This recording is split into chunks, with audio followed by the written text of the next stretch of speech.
History and Context of ETOM.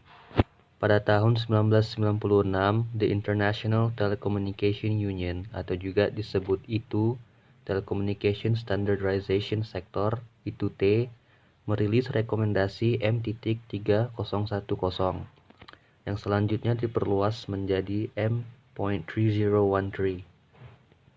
Dan ini memperkenalkan konsep TMN atau juga disebut Telecommunication Management Network. Recommendation M.3010 dikembangkan sebagai kerangka kerja bagi penyedia layanan untuk mengelola jaringan pengiriman layanan mereka. Dan recommendation ini terdiri dari 4 lapisan manajemen pada berbagai tingkat abstraksi. Yang pertama, fungsional, fisikal, informasional, dan logis. Pada tingkat logis, selanjutnya diabstraksikan menjadi 4 lapisan lagi, yaitu business management layer, service management layer, network management layer, dan element management layer. Dan pada tahun 1997 dirilis rekomendasi M.3400 yang melanjutkan kerangka TMN dan memperkenalkan konsep fault, configuration, accounting, performance, and security, dan disingkatkan menjadi FCAPS. ETOM Concept. ETOM Enhanced Telecommunication Operations Map. Ini adalah bagian dari New Standard of Generation Operation System and Software. Dan ini dikembangkan oleh Telemanagement Forum. The Telemanagement Forum adalah sebuah asosiasi industri yang fokus kepada mentransformasikan proses, operasi, dan sistem bisnis, dan untuk mengelola dan menghasilkan uang dari informasi, komunikasi, dan pelayanan hiburan online. Selanjutnya adalah pada antara tahun 1995 dan 1999, TM Forum mengembangkan TOM yang berevolusi menjadi ETOM, dan ETOM ini dikembangkan antara tahun 2000 dan 2002, dan juga dirilis sebagai ITU-T Recommendation M.3050. Pembeda utama antara ETOM dan TMN adalah pendekatan TMN dibangun di atas persyaratan untuk mengelola peralatan jaringan dan jaringan dari bawah ke atas. Dan ETOM dibangun berdasarkan kebutuhan untuk mendukung proses seluruh perusahaan penyedia layanan dari atas ke bawah.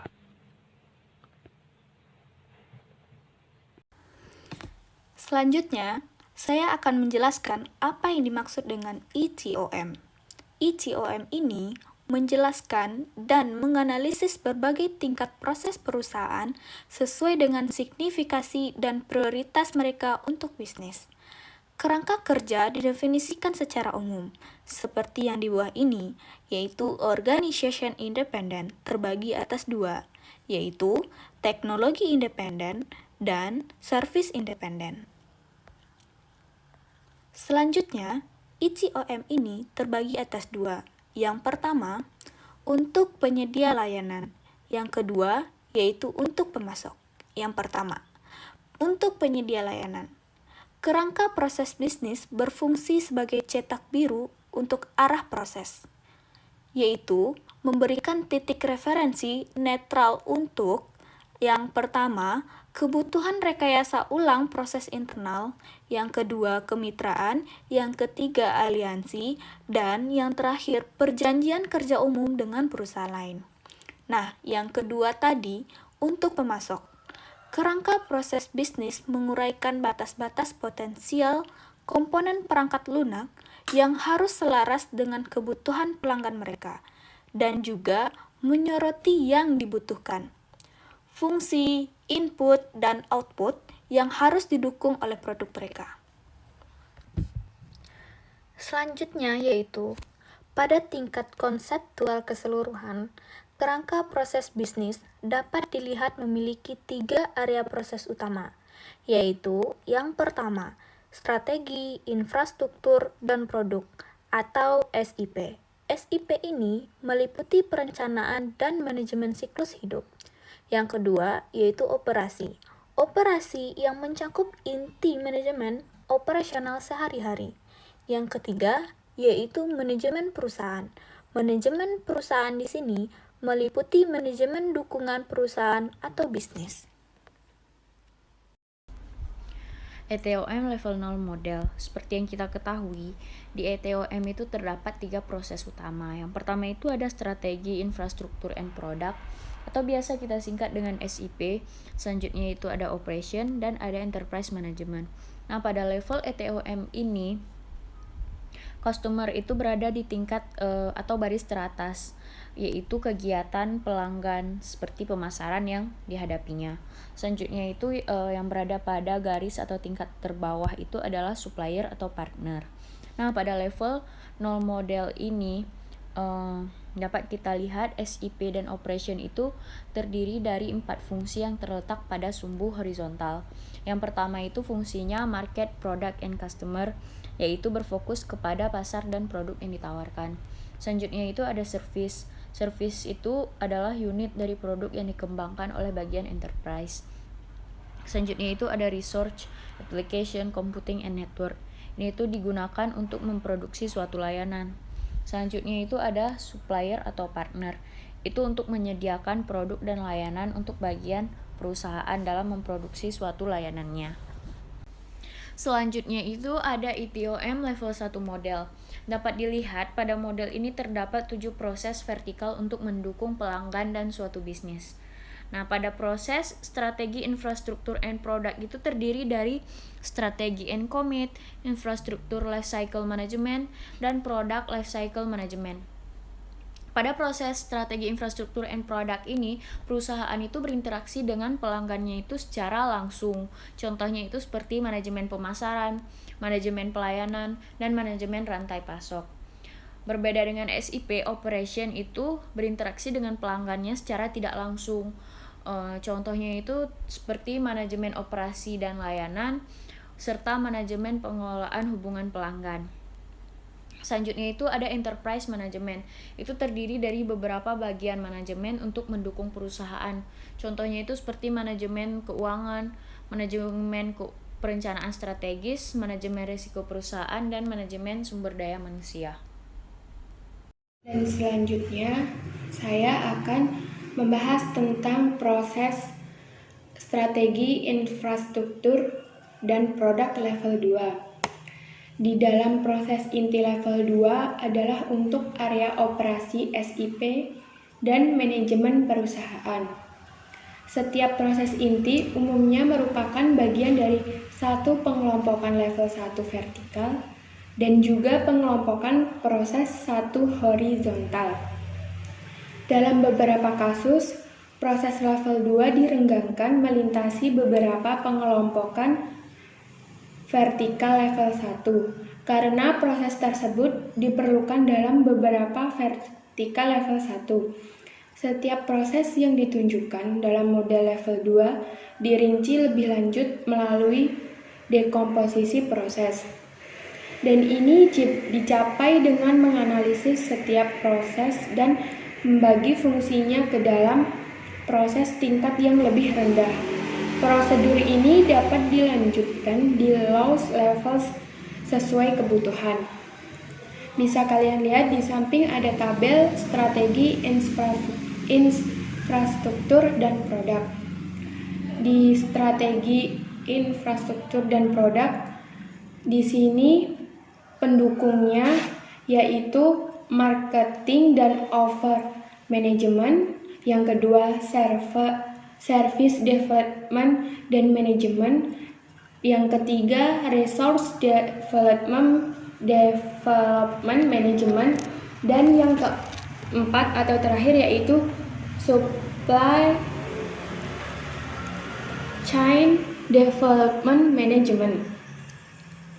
Nah, di marketing dan offer management ini menangani tentang market strategi dan policy dan produk dan offer portfolio planning. Dan di infrastrukturnya membahas tentang marketing capability delivery. Dan di produknya yaitu product dan offer development dan retirement. Dan di service development dan manajemen di sini menangani tentang service strategi dan planning. Di infrastrukturnya menangani tentang service capability delivery. Di produknya menangani tentang service development dan retirement. Yang ketiga yaitu source development management. Di sini di strateginya membahas tentang source strategi dan planning. Di infrastrukturnya membahas tentang resource capability delivery.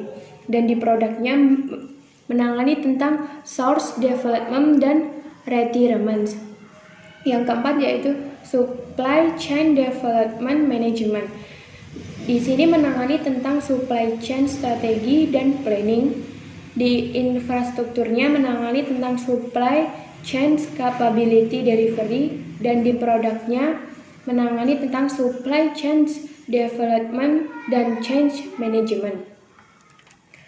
Selanjutnya yaitu proses operation level 2. Ini adalah tabel operation level 2. Di tabel ini ada operation support and readiness, ada fulfillment, ada assurance, dan ada billing and revenue management. Di operation support and readiness ada 4 support system, yaitu customer relationship management, yang kedua service management and operation, yang ketiga research management and operation, yang keempat supplier dan partner relationship management. Di dalam customer relationship management menangani tentang CRM support and readiness. Fulfillment-nya membahas tentang selling, yaitu marketing, fulfillment, response, and order handling. Dan di assurance-nya membahas tentang problem handling. Dan di building-nya membahas tentang bill payments. Dan yang kedua service management and operation. Di sini menangani tentang SM dan operation support and readiness. Di fulfillment-nya membahas tentang service. Di assurance-nya membahas tentang service problem management dan service quality management. Di billing-nya menangani service guiding and mediation. Yang ketiga research management and operation.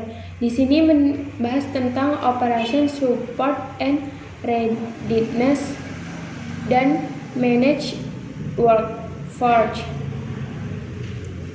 Dan di fulfillment-nya membahas tentang resource provisioning. Dan di assurance-nya menangani tentang source trouble management. Dan di billing-nya menangani tentang research mediation and reporting.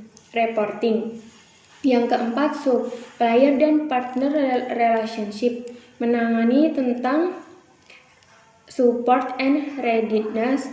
Di fulfillment-nya membahas tentang regulation management. Di assurance-nya membahas tentang problem reporting dan management. Di billing-nya membahas tentang payment management. Ini adalah tabel dari operation level 2.